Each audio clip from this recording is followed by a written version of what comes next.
अपने देश के युवाओं को दिया। पहला व्यापम स्कैम, दूसरा यूजीसी नेट पेपर लीक, तीसरा Telangana secondary school certificate examination Hindi paper leak, Assam HSC-LC general science paper leak. माननीय राघव चड्ढा जी 6 मिनट। सर, क्योंकि मैं सदन का सबसे युवा सदस्य हूं, मैं अपना दायित्व और अपनी जिम्मेदारी नहीं निभाऊंगा अगर मैं आज इस देश के युवाओं का सबसे ज्वलंत मुद्दा जो है उसे ना उठाऊं। सर, इस देश में 2 शिक्षा व्यवस्थाएं हैं। एक शिक्षा व्यवस्था है अरविंद केजरीवाल जी की शिक्षा व्यवस्था, जिसमें दिल्ली में वर्ल्ड क्लास स्कूल बनाए गए, बढ़िया करिकुलम, क्वालिटी एजुकेशन दी गई और एक शिक्षित भारत का, शिक्षित राष्ट्र बनाने का सपना लेकर आम आदमी पार्टी अरविंद केजरीवाल जी आगे बढ़े। एक दूसरी शिक्षा व्यवस्था है सर, जिस शिक्षा व्यवस्था में परीक्षा शिक्षा माफिया जन्म लेता है, जिसके तहत आज लाखों बच्चों का भविष्य अंधकार की कगार पे खड़ा है। मैं बात कर रहा हूं नीट यूजी और यूजीसी नेट की, जिसमें कुल मिलाकर करीब 35 लाख बच्चों का एग्जामिनेशन हुआ। हमने देखा, देश भर में देखा कि कैसे उस एग्जामिनेशन को पेपर लीक हुए, क्या उसमें माफियाओं का राज रहा और कैसे इन 35 लाख बच्चों का भविष्य आज अंधकार की कगार पे खड़ा हुआ है। वो 35 लाख बच्चे आज इस संसद टीवी को देख रहे हैं इस उम्मीद से कि शायद उनके अधिकारों की, उनके हकों की बात होगी। भारत देश एक बहुत युवा देश है। भारत की 65% आबादी 35 साल से कम आयु की है। मैं आपको बताना चाहूंगा कि इस दुनिया के सबसे युवा देशों में भारत आता है, जहां जापान की पॉपुलेशन की औसत उम्र 50 साल है, इटली की 48 साल है, जर्मनी की 46 साल है, यूनाइटेड किंगडम की 40 साल है, चीन की 40 साल है। जहां विकसित देश बूढ़े होते जा रहे हैं, भारत देश जवान हो रहा है। भारत की औसत उम्र आज मात्र 29 साल है। लेकिन हमने इस युवा भारत के लिए किया क्या? मैं आपको बताना चाहूंगा कि भारत में दुनिया की सेकेंड हाईएस्ट स्टूडेंट पॉपुलेशन है। अगर आप प्राइमरी, सेकेंडरी और हायर एजुकेशन को जोड़ लें तो कुल मिलाकर 31 करोड़ आबादी भारत देश की स्टूडेंट्स कहलाती है, यानी कि पढ़ाई लिखाई का काम करते हैं। लेकिन उन युवाओं के लिए हमने किया क्या? मैं बताना चाहता हूं कि इस व्यवस्था ने, सरकार ने उन लोगों के लिए क्या किया।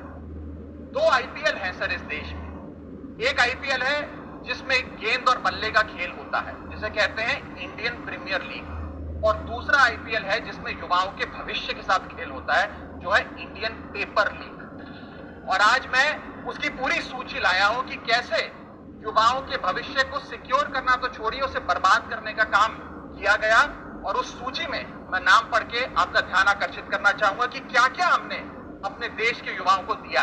पहला व्यापम स्कैम, दूसरा यूजीसी नेट पेपर लीक, तीसरा Telangana secondary school certificate examination Hindi paper leak, Assam HSC-LC general science paper leak, Uttar Pradesh लेखपाल recruitment exam paper leak, Rajasthan forest guard recruitment exam paper leak, Bihar public service commission exam paper leak, Gujarat head clerk exam paper leak, SSC CGL exam paper leak, UP TET exam paper leak, Rajasthan university paper leak, UP PSC paper leak, Maharashtra HSC exam chemistry paper leak, UP police constable qualifying exam paper leak, REET यानी कि Rajasthan eligibility examination for teachers paper leak, Haryana police constable exam paper leak, Himachal Pradesh police constable exam paper leak, railway recruitment board group D exam paper leak, Orissa teacher eligibility test paper leak, Assam police recruitment exam paper leak, Bihar board का 10वीं कक्षा का भी examination